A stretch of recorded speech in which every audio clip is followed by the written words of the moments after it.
जो डिवाइड हो गई। तो क्या हम स्टार्ट किए थे सबसे पहले ovulation.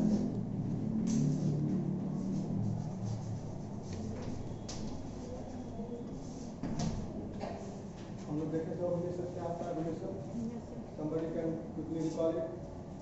Coming out of the ova from the ovary is called ovulation. This event is called as ovulation. It is as simple as that. Now ये सब पूरा हम बता दिए, फ्रॉग में कैसे होता है, रेप्टिलिया में कैसे होता है, मैमल में कैसे होता है, डिटेल मैकेनिज्म मैमल का बता दिए।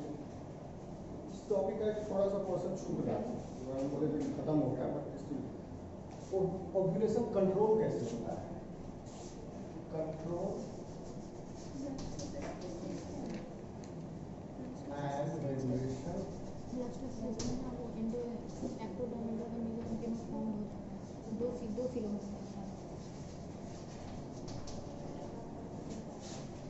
of ovulation. How does it happen? So to understand this, you have to keep in mind that there are 3 levels of control. Number 1 is hormonal level of control. Control at the hormonal level. Second, can anybody control at the environmental level? Yes, sir. Environmental. Or you can say environmental factors. And the third is neural control.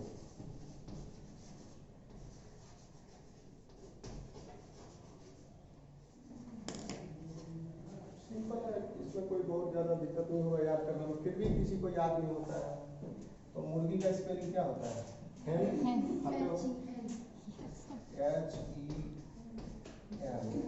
Hormonal control, environmental control, neural control. Yes. ठीक है। और ये हेन का, अंडा का, ovulation का, ये तीनों factor. Now one by one will come. Why have hormonal control? Because if you remove the pituitary gland from the rat, then the ovulation in female rat will stop and their sexual cycle will also stop. That means pituitary is involved directly or indirectly बात में आते हैं. You can say that pituitary is involved. Pituitary has some control over the ovulation. That's why ना pituitary gland आप remove कर दिया, ovary तो remove नहीं किए ना, हम pituitary gland को remove कर दिए. ठीक है, pituitary gland को remove करने से उसका ovulation बंद हो गया and उसका जो साइकिल था, sexual cycle, that got disturbed और got absent, पूरा absent हो गया. It means that अब pituitary, तो pituitary क्या करता है?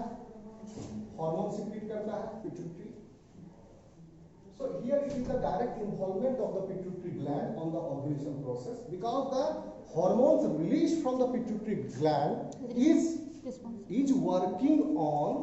responsible for the release of FSH, LH, LTH from the ovary.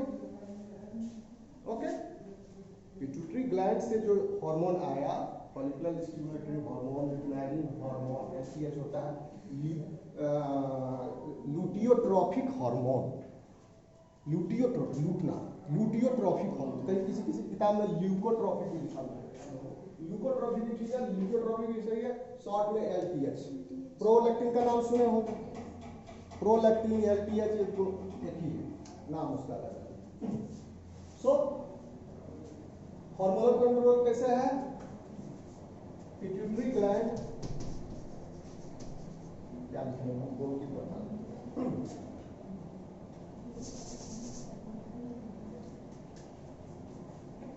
तो अब देखिए इसमें कैसे होता है. क्या है direct involvement? Secretions from the pituitary is stimulating the secretion from the ovary.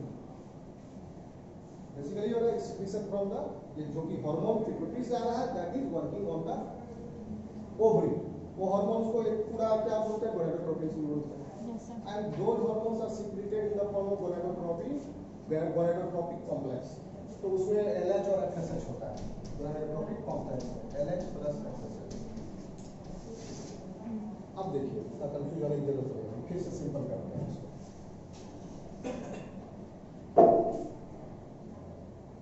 पहले तो जो दो ऑर्गन इन्वॉल्व है उसका नाम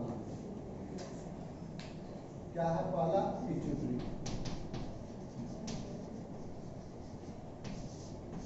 ठीक क्या था. Ovary,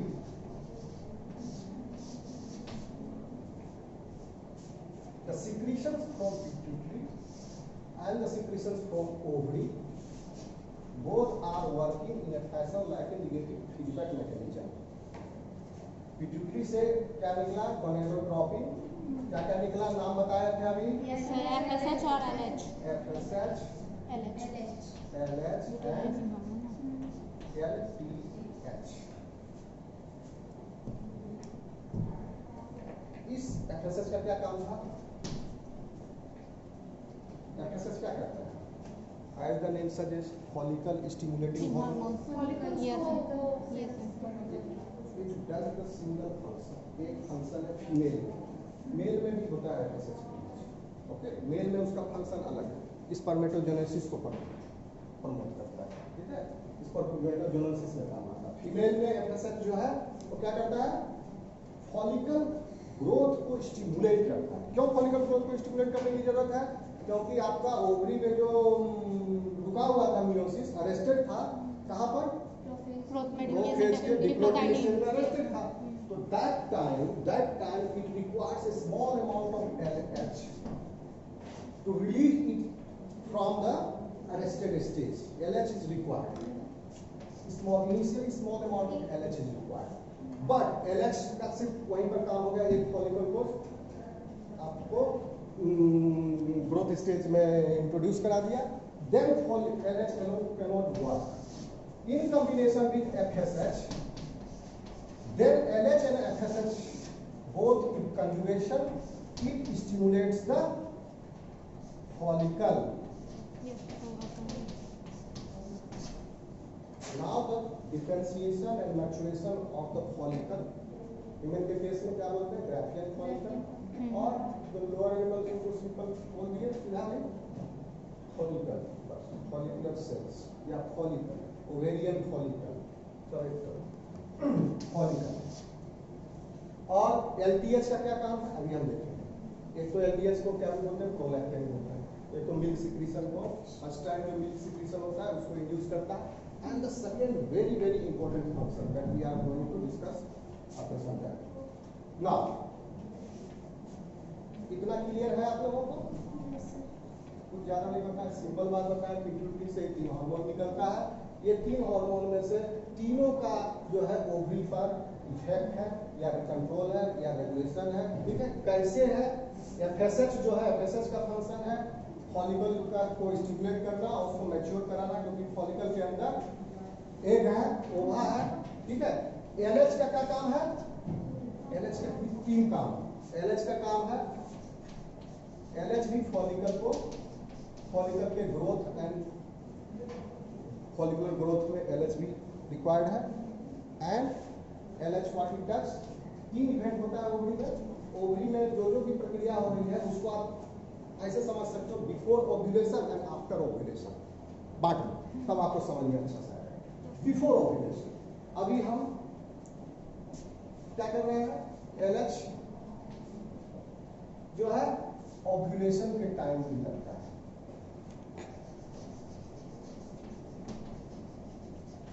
And LH is also required for the maintenance of corpus luteum. Corpus luteum के maintenance के लिए भी LH is required. And what does LTH does? Sir, what LTH क्या करता है? LTH milk secretion and LTH takes an important role in the maintenance of corpus luteum. LTH.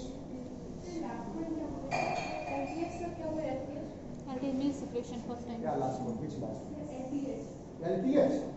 LPH milk secretion, and as well as it maintains it is required for the maintenance of the corpus luteum. Corpus luteum. Why maintenance of corpus luteum is required? Because corpus luteum releases which hormone? Progesterone. और progesterone क्या करता है? Antagonistic effect है उसका किस पर? Pituitary gland पर. Pituitary gland क्या सीक्रेट किया? FSH, LH और TH. अब FSH रिलीज करने से क्या हुआ? ओवरी में फॉलिकुलर ग्रोथ स्टिमुलेट हो गया. LH और LPH के कॉम्बिनेशन से फिर ओव्यूलेशन हो गया, एंड ओव्यूलेशन के बाद अब क्या है? कॉर्पस ल्यूटियम को मेंटेन करना है. कॉर्पस ल्यूटियम को कितने दिन के लिए मेंटेन करता है? Ovary in the case of human for 9 days.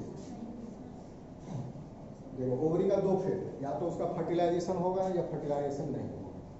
But दोनों फेज जो है डाइवर्सिफाई होने से पहले 9 डेज तक वो जो है आपका एग जो है वो एग में कॉर्पस ल्यूटियम रहता है for 9 days. And for these 9 days, progesterone secretion continues, goes on. After ovulation. After ovulation, then establishment of corpus luteum. Ovulation हो गया तो एग चला गया. सुबह हम क्लास में फिगर दिखाया है.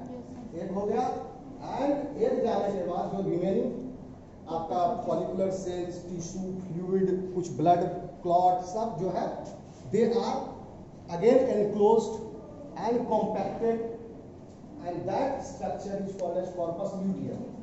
But still corpus luteum is actively secreting progesterone.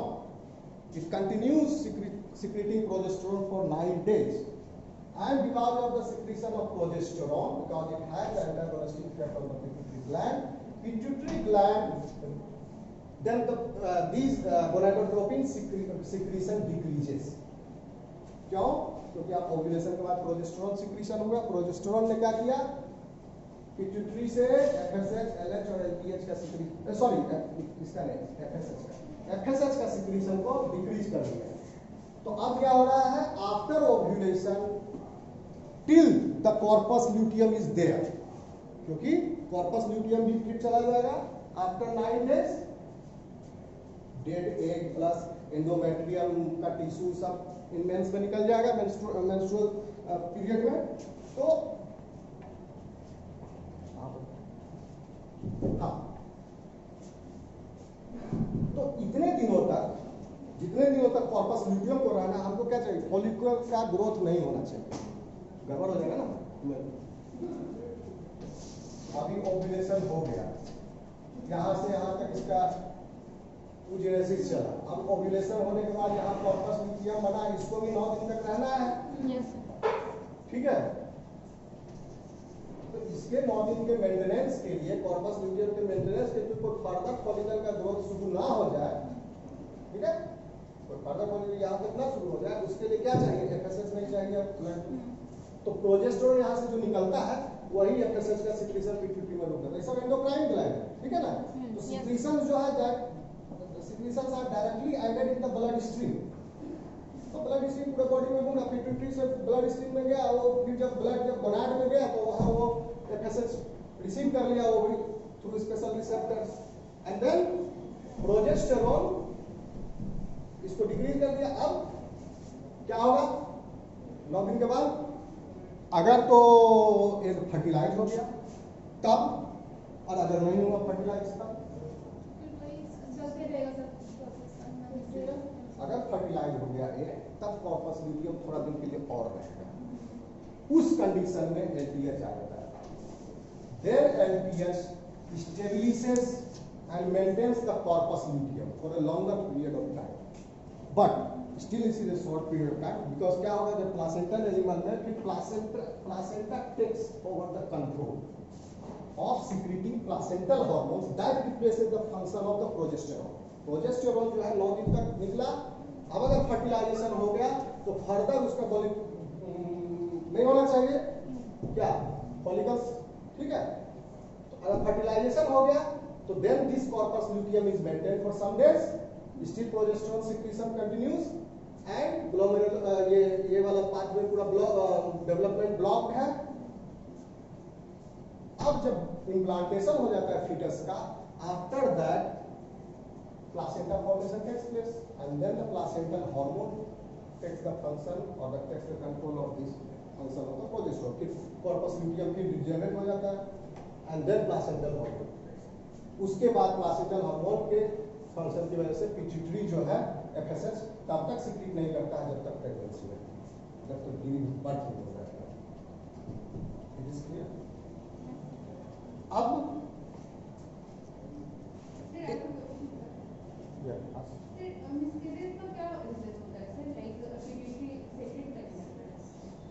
Miscarriage, miscarriage का रीजन हजारों रीजन हो सकते हार्मोनल प्रॉब्लम। अब देखो इम्प्लांटेशन में कौन सा हार्मोन मदद करता है बताओ। अब अगर वो हार्मोन नहीं होगा तो कैसे होगा? इम्प्लांटेशन में प्रोजेस्टेरोन काम आता है। किसी और महिला में प्रोजेस्टेरोन का लेवल कम होता है तो बेबी इम्प्लांट नहीं होता है, मिसकैरेज। अगर वो बेबी का 3 महीना के बाद मिसकैरेज हो रहा है इम्प्लांटेशन के बाद, तो कुछ दूसरा प्रॉब्लम है, अंडर द इन्फेक्शन हुआ या उसका कोई मेटाबोलाइट गड़बड़ा गया, टॉर्च पैनल का कुछ एंटीबॉडी नहीं आ गया, और ये सब बहुत सारा हजारों चीजें। Any role of pituitary, pituitary, any role of pituitary hormone, yes definitely, क्योंकि देखो क्या सब कंट्रोल्ड है, ठीक है। Progesterone indirectly involve, directly involve नहीं है। पिट्यूटरी मास्टर प्लान है, तो बॉडी का हर चीज को इनडायरेक्टली हार्ट रेट से लेकर भूख से लेकर नींद से लेकर सब कुछ, थायराइड फंक्शन सब रिलेटेड, इनडायरेक्टली तो रिलेटेड। ओके, क्योंकि प्रोजेस्टेरोन जो है फिर यहाँ से कंट्रोल होगा। ओके, कहाँ पर थे? हाँ, इम्प्लांटेशन के बाद स्टॉप हो जाता है, हाँ एफएसएच स्टॉप हो जाता है, क्योंकि प्रोजेस्टेरोन तब तक स्टॉप करके रखा हुआ जब तक कॉर्पस ल्यूटियम है, ठीक है। उसके बाद placental hormone takes over the function of the progesterone. एक दूसरा हार्मोन भी है एस्ट्रोजन। तो प्रोजेस्टेरोन जो है वो, हाँ भैया हम पढ़ा रहे हैं, तुम पढ़ा रहे हो, बात करो, ठीक है। क्या करें? एस्ट्रोजन जो है, जैसे प्रोजेस्टेरोन पिट्यूटरी को सिग्नल देता है डिक्रीज करने के लिए, सिक्रीशन घटाने के लिए, एस्ट्रोजन देता है, एस्ट्रोजन देता है बढ़ाने के, बढ़ाओ, ठीक है। तो पहले तो ये पिट्यूटरी ग्लैंड जो है under the influence of hypothalamus से जो गोनाडोट्रोपिन सिक्रीटिंग हार्मोन आया, उसके इन्फ्लुएंस में ये हाइपोथैलेमस से आया, ये 3 हार्मोन निकाला। उसके बाद फॉलिकल जब बन गया, यानी जब एडोलेसेंस निकल गया, ग्रोथ पीरियड में फॉलिकल मैच्योर हो रहा है, डिफरेंशिएट कर रहा है, then follicular cells start secreting estrogen. Estrogen, और एस्ट्रोजन का क्या काम है? It increases the secretion of FSH. तो एस्ट्रोजन तब तक सिक्रीट होते रहता है जब तक फॉलिकल का ग्रोथ होते रहता है, यानी बिफोर द ओव्यूलेशन। किसी फीमेल का ब्लड सैंपल लेंगे, ओव्यूलेशन से पहले मेजर करोगे तो उसमें एस्ट्रोजन का लेवल मिलेगा हाई। अगर ओव्यूलेशन के बाद उसका ब्लड लेवल में देखेंगे लेवल, तो उस समय हमको प्रोजेस्टेरोन का लेवल मिलेगा। तो आफ्टर ओव्यूलेशन प्रोजेस्टेरोन आ जाता है, जो कि नेगेटिव का काम करता है, लेकिन during follicular growth and maturation estrogen secreted by the follicular cells that gives the signal to the pituitary gland to secrete more FSH, more LH, more LPH, more of it. यहाँ तक clear? ये तो हो गया hormonal control. अभी पहले में चल रहा है, दो तीन और बाकी। ये समझ में आया आप लोगों को? हार्मोनल अभी ये क्लास कॉमन हो जाएगा आपका, एक पेपर एंडोक्राइनोलॉजी भी है ना? ये समझ लो कि वहाँ भी काम आएगा इस पेपर में। वो क्लास जिसमें वो उसके पेपर में ये वाला पोर्शन जगह नहीं है, अभी पढ़ा देना होगा ही कहीं, ठीक है। फिर second one is environmental control. इसमें किसी को कुछ प्रॉब्लम है, नहीं समझ में आया, पूछना है तो आगे बढ़ो।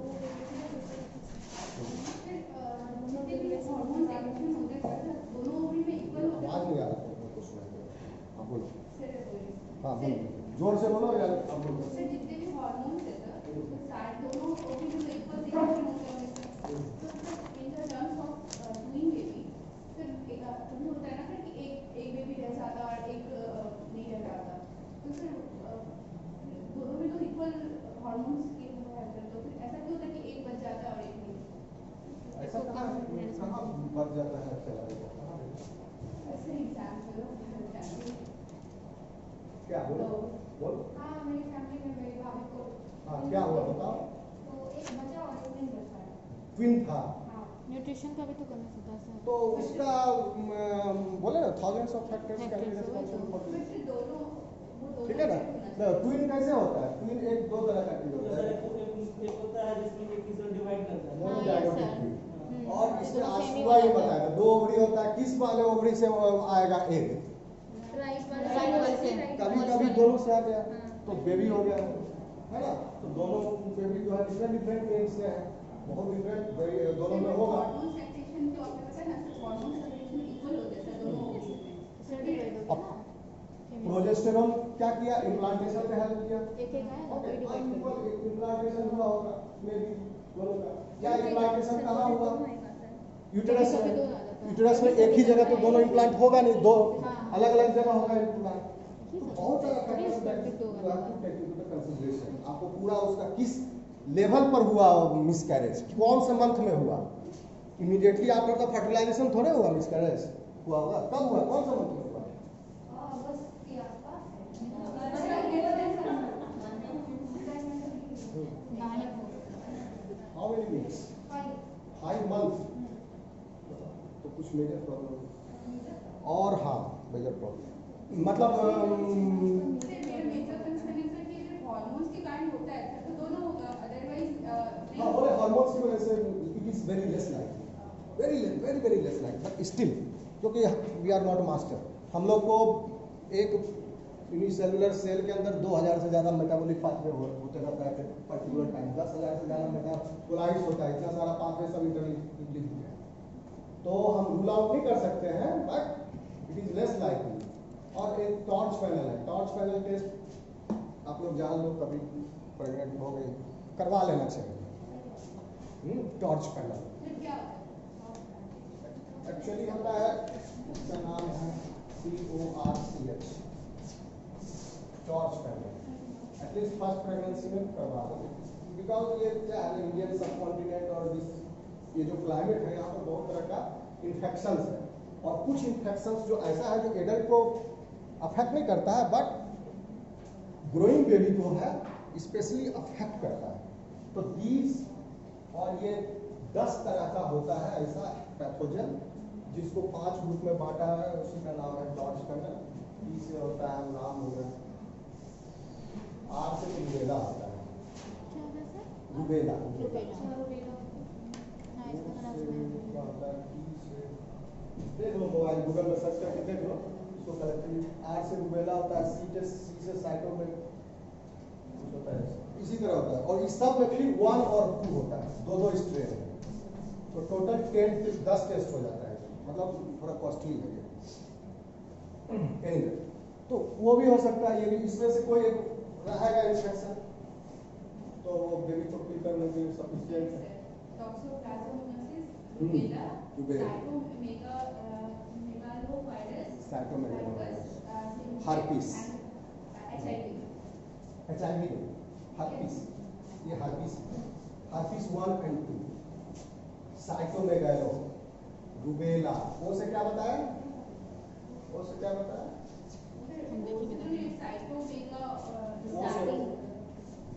ई से क्या था? अच्छा खोल, एनीवे जान लेना तो बात करें, ठीक है? अभी मेडिकल हम लोग नहीं कर रहे हैं, MSc कर रहे हैं, ठीक है?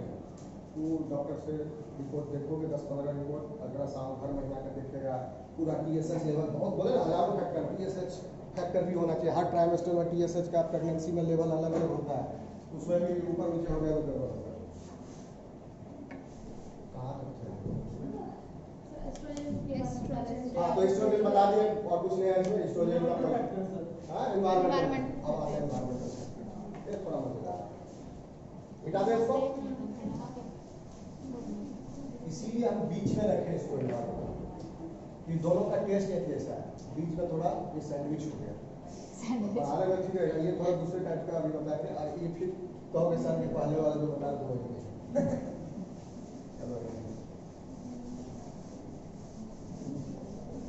अब एनवायरमेंटल फैक्टर क्या है, जो कि ओव्यूलेशन और एग के ट्रांसपोर्ट को अफेक्ट नहीं करती, कंट्रोल करता है या उसको चेंज कर सकता है।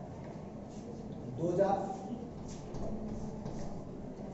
आप देख रहे होंगे कि कुछ सीजनल ब्रीडर एनिमल्स जो होते हैं वो in a particular month they populate and do the reproduction, like dog, cat, ये सब सितंबर अगस्त के आसपास। तो ये अगर आप उसका साइकिल चेंज करो, अगर मान लिया उसी डॉग को उठा करके लेके चले गए साउथ अफ्रीका में, यहाँ से उल्टा हो गया मौसम, ठीक है ना। इसी एनिमल को साउथ अफ्रीका से लेकर के अगर रसिया में डाल देगा तो क्या होगा, इधर का गर्मी, जब इधर यहाँ गर्मी पड़ रहा होता है तो साउथ अफ्रीका में ठंडक रहती है, उत्तरी गोलार्ध, दक्षिणी गोलार्ध, ऑस्ट्रेलिया में ठंड विंटर है, जब यहाँ विंटर है तो वहाँ समर होता है। तो यहाँ का एनिमल को, कुत्ता को यहाँ पर लेकर जाकर उधर छोड़ देगा तो उसका क्या हो जाएगा, बदल जाएगा ब्रीडिंग सीजन। तो क्या हुआ आपका क्लाइमेटिक फैक्टर्स।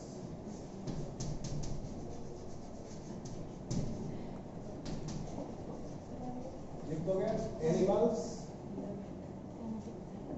नोट में सब लिखा रहेगा, समझ गया ना क्लाइमेटिक फैक्टर्स क्या। Second is there are some fishes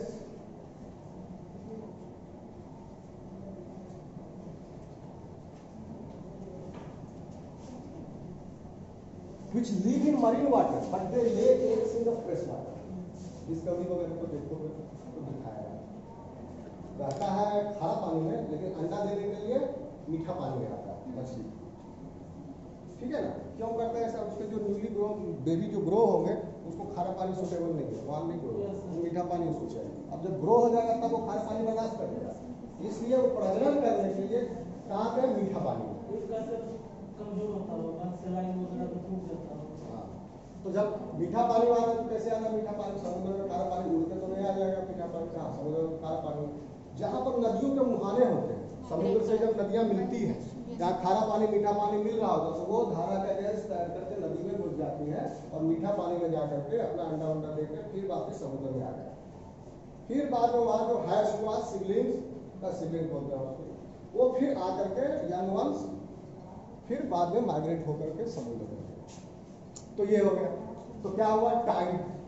तो वो कैसे करता है मछली ऐसे, जब ज्वार भाटा आता है तो समुद्र का पानी जो है चढ़ जाता है लैंड की तरफ और भाटा आता है तो उतर जाता है। किस पर निर्भर करता है, मून का साइकिल पर। पूर्णिमा में अमावस्या में समुद्र का पानी ऊपर चढ़ता है, ये साइकिल है 14 दिन, फिर नीचे उतरता है ज्वार भाटा। तो ज्वार में मछली चढ़ गया ऊपर रिवर में जाकर के आ गया, फिर भाटा में आ गया और इसी टेक्नोलॉजी यूज करके उसका वो प्रजनन के बाद उसके ऑफस्प्रिंग भी आ गए। तो यूजिंग टाइडल वेव्स,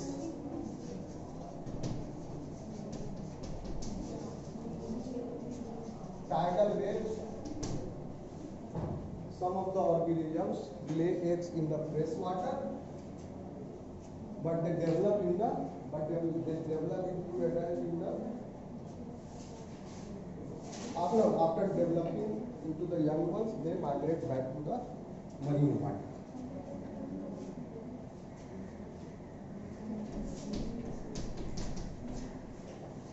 और टेम्परेचर हो गया, ओके, एंड हवा का रूप, जैसे ग्लोबल वार्मिंग बढ़ रहा है, पहले नहीं था इतना, अभी बढ़ रहा है, धीरे धीरे इंक्रीज कर। तो this is a universal effect, global effect है, पूरे दुनिया में हो रहा है। तब हर कोने में दुनिया के जो पहले जैसे फीमेल्स आर नाउ पहले जल्दी हो रहा है प्यूबर्टी अटेंड करने में, पहले ज़्यादा टाइम लगता था। तो ये भी इफेक्ट क्या है, प्रेफरेबल टेम्परेचर, ग्लोबल वार्मिंग की वजह से भी जो है ओव्यूलेशन पैटर्न की चेंजिंग। और एक टर्म है जिसको आप कहोगे, सुने होंगे शायद, सेक्सुअल पेरियोडिसिटी।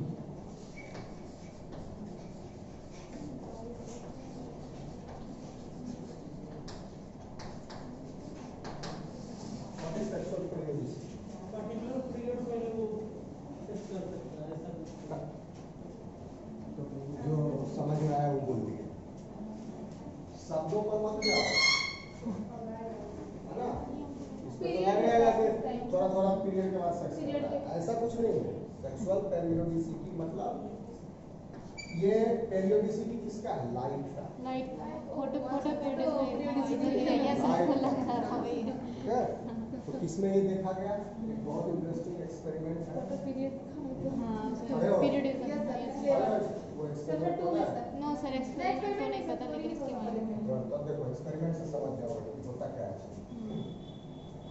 रैट चूहा जो है वो ओव्यूलेशन अंधेरा में करता है, रात में, मिडनाइट, फीमेल रैट। अब चूहा को हम डे में, मतलब नॉर्मल कंडीशन क्या है? डे में नॉर्मल कंडीशन क्या होता है? डे में लाइट होता है, ठीक है? तो इसमें ओव्यूलेशन होता है डार्क में, ओव्यूलेशन डार्क में हुआ। अब इसको हम क्या करें? डे को डार्क कर दें।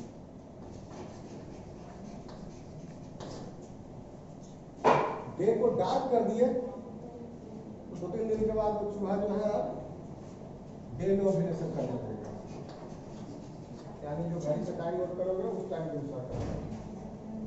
ओके? अगर नाइट में लाइट कर दिए तो नाइट में ओव्यूलेशन ना करने की बजाय डे में करने लगेगा।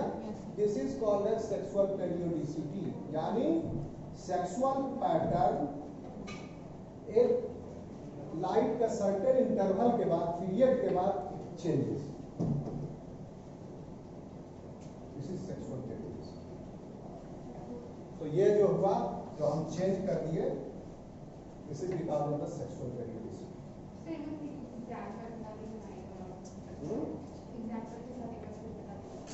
देखो हम एक नोट बना के लाए हैं, तो फोटो खींच लो, इसको देख लो, सब समराइज हो जाएगा। ये पूरा आज का लेक्चर खींच करके ग्रुप में डाल देना, ठीक है? सेक्सुअल पेरियोडिसिटी क्या है? सेक्सुअल पेरियोडिसिटी लाइट जब पेरियोडिक हो जाता है तब। लेकिन हाँ, एक चीज और, इसको जो है आप, लेकिन ये हो कैसे रहा है? आपको ये सब हो जाए, लेकिन क्यों ओव्यूलेशन में चेंज? ये तो एक्सटर्नल फैक्टर्स है ना, बॉडी में ये सब एक्सटर्नल फैक्टर्स क्या चेंजेस लाते हैं? क्योंकि ओवरी के साथ डायरेक्ट इन्वॉल्व है पिट्यूटरी, डेफिनेटली ये सब पिट्यूटरी पर कुछ असर डालता होगा, ठीक है? तो डायरेक्ट क्या असर डाला? पिट्यूटरी पर। आपके receptive organs, climatic factors,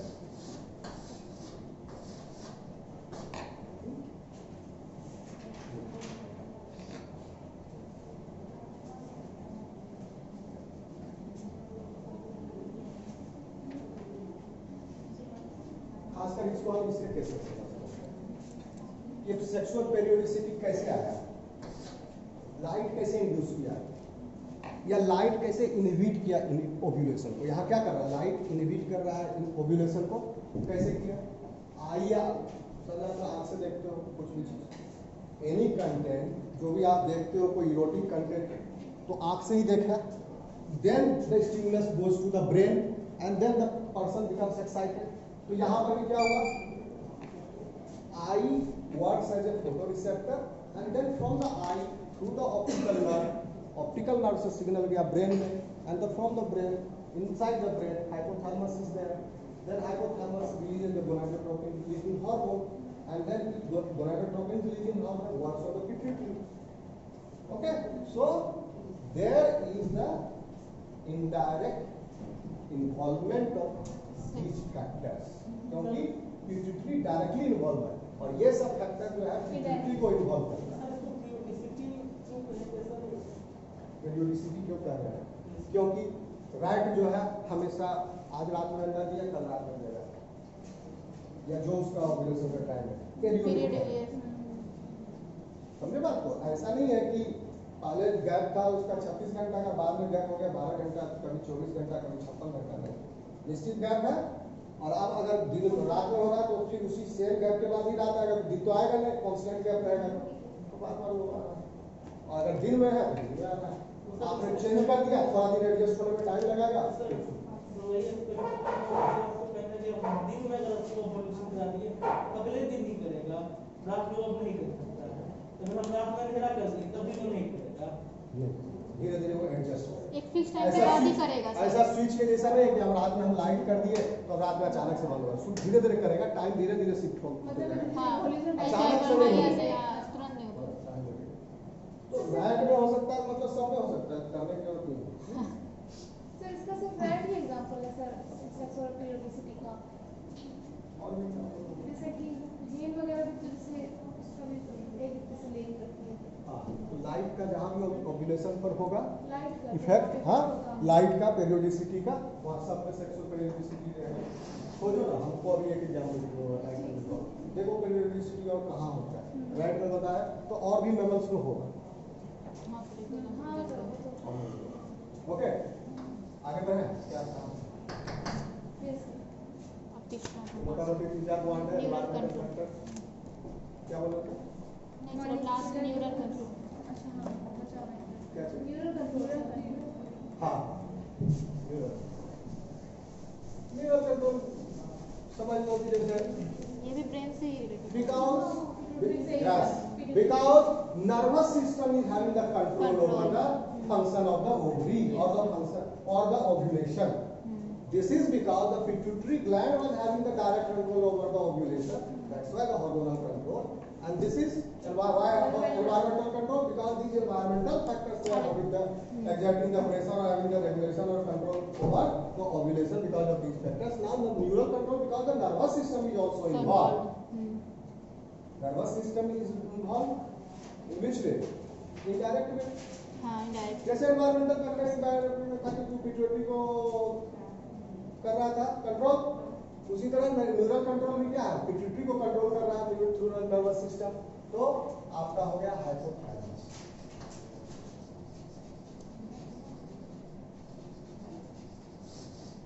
hypothalamus क्या है? नाम सुने हो कभी?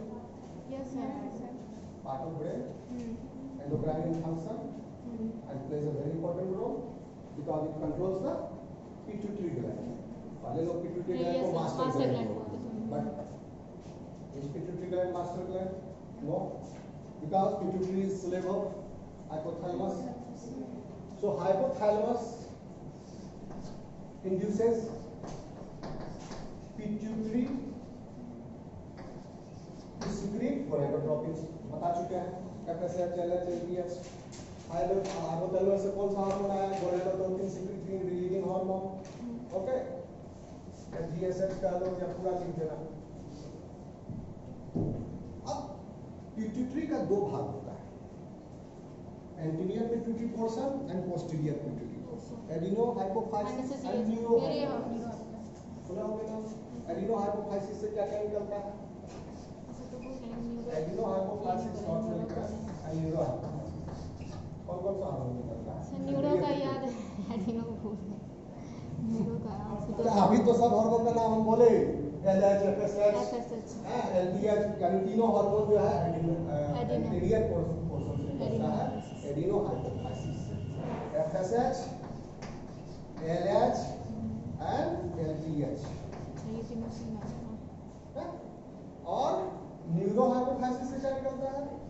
ऑक्सीटोसिन और वेसोपेरिसिन। Yes, oxytocin. छोटा मोटा मालूम है, एंडोक्राइन में कैसे पढ़ते हैं। तो ये हो गया आपका कैसे हाइपोथैलेमस कंट्रोल कर रहा है? थ्रू इट्स गोनाडोट्रोपिन सिक्रीटिंग और रिलीजिंग हार्मोन, या रिलीजिंग हार्मोन या secreting hormone. and pituitary is function. Pituitary से एंटीरियर पोर्शन से ये 3 निकला एंड पोस्टीरियर से ये बाद में आता है, पहले एंटीरियर पोर्शन से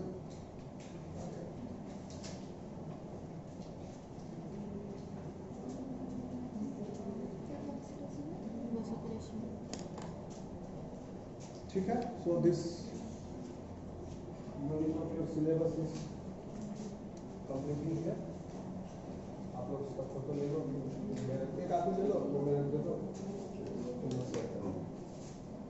तो बाद में तो नहीं आया एक इसको सर. हाँ बोलो. असाइनमेंट के लिए तो सर चूज कर लिए